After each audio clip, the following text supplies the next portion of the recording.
Hey, for this month's behind the scenes, I wanted to talk to you about a real practical way that I use color temperature in my paintings. And it's a super easy way for you to get started in thinking about color and how to use it to unify your paintings. And what I'm talking about is toning your ground, toning your canvas or toning your panel. As most of y'all know, I tend to tone my panels and my canvases with yellow ochre. I've done that for literally years. In the case of the ones that you see right here, it's with yellow ochre acrylic. My preference for oil painting is to tone those with yellow ochre oil paint, but if I'm in a hurry, I'll go ahead and use the acrylic. When you tone the ground, the idea is not to put the paint on super thick. When you look at this piece here, it's from a demonstration that I did for a workshop painting.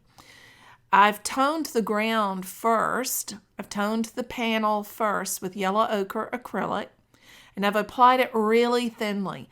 When I'm doing acrylic, I'll take a big paper towel, little dampness on it, and I will smush that paint around on the panel.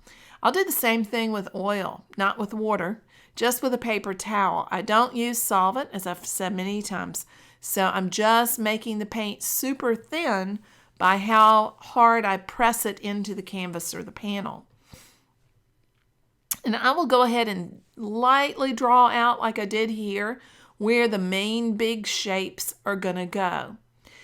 Yellow ochre is certainly not the only color that I've ever used. I've used others as well. I used cadmium orange for a long time, back when I still used cadmiums, because it gave me that warm color.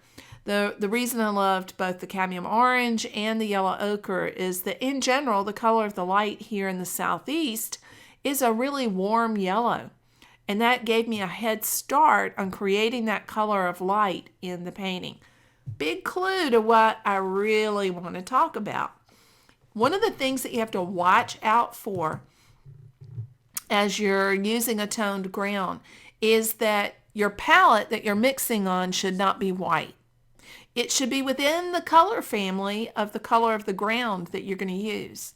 So when I'm toning with yellow ochre or anything in that golden tan range, I have a piece of paper under my palette that's roughly a tan color, because I want to know how those colors are going to look in relationship to the color of that palette. If I used a white palette or a gray palette, it would completely alter those color relationships. And it might look great on the palette, but then when I put it on the toned panel, it's going to potentially degrade to looking like something the cat threw up. So make sure that you're thinking about that. Slipping a piece of paper under the plexiglass palette is a super easy way to do that. So if you're going to use an unusual color a piece of paper something like that first, and slide that under your palette so that you can make sure that the colors that you're mixing are going to interact well with that toned ground. Now, one of the reasons that I always advocate that people use a toned ground is that it helps to unify the painting. Already mentioned that the general color of the light here in the southeast is that golden yellow.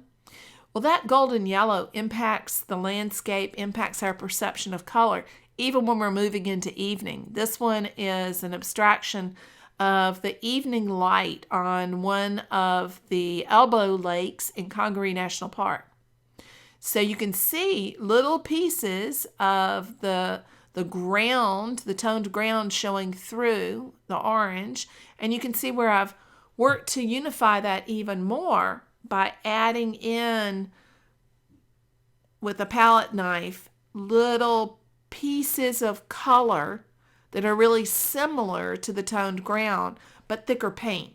All of that helps to create unity. Another really strong reason to use a toned ground. It helps to unify the whole painting, because you're inevitably going to have little bits of that toned ground showing through. Now here's the crux of the matter, and why I think it's so important when you're talking about warm and cool colors. If you're thinking about the color of the light, I would suggest that you tone the ground with the general color of the light of the season that you're working in. It is not always warm yellow here in the Southeast. Remember I said it was that in general. This painting has that warm yellow undertone to it, that toned ground to it, and it gives it an overall warm glow in spite of the really strong use of cool colors here. And in fact, it's the contrast between the warm ground underneath and the coolness of the blues and the greens that gives you that feeling of late summer. Same thing here. It's that contrast of the warmth of the background of the toned ground and the coolness of the colors on top of it. Contrast can be extraordinarily helpful. If you're working in a lighting situation that is radically different, for example, here in the high summer, and this is true of most places, in high summer, at noon, the sun is literally directly overhead. When that happens, you have a very almost white, cool light. So in the case of this painting, I toned the ground with a very pale light blue so that the light, the coolness of the light underneath shone through. And it helped to unify the painting, to create the overall feeling of the painting. If I had used a warm yellow underpainting, a toned ground, it would have been in complete disharmony with the kind of feeling or mood I was trying to create. So think about toning the ground of your painting with the color of the light. In this case, the light was very, very pale blue. In this case, the light is golden yellow. Same here, even moving into evening. Think about analyzing what color the light is in general of the time of day or the time of year that you're working in. Use that to tone the ground. It's a great cheat sheet, a great way to, bam, right off the bat, set the whole tone, bad pun intended, for the painting. When you're contrasting warm ground to cool paint, or cool paint ground to warm paint, it really does help to enhance the mood and the feeling of your painting. So experiment with some toned grounds. Explore different options and check out some of the things, the colors that your friends and fellow artists are using to tone their grounds. Test out some things that you may not have tried out before.